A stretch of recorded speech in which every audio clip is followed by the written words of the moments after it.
গাজীপুরের শহীদ Tajuddin Ahmad medical college হাসপাতালের লিফটে আটকে এক রোগীর মৃত্যুর অভিযোগ উঠেছে। এ ঘটনায় হাসপাতাল কর্তৃপক্ষের গাফিলতিকে দায়ী করছেন নিহতের স্বজনরা।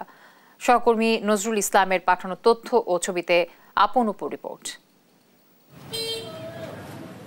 রোববার বুকে ব্যথা নিয়ে গাজীপুরের শহীদ তাজউদ্দিন আহমেদ মেডিকেল কলেজ হাসপাতালে আসেন 53 বছর বয়সী মমতাজ বেগম।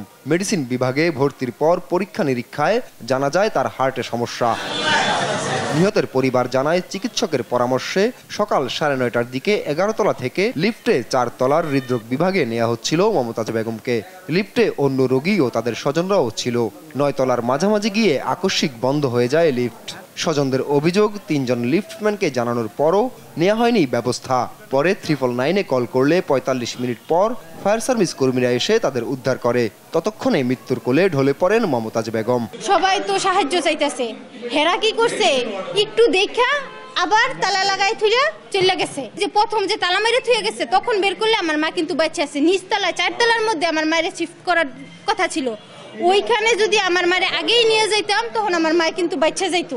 আমরা লিফটে রাখা চাই 3 জনকে আমরা খুব দিছি, তার আমাদের সাথে এতই খারাপ ব্যবহার করছে যেমন হয় বাইরে থাকলে আমাদেরকে মারতো।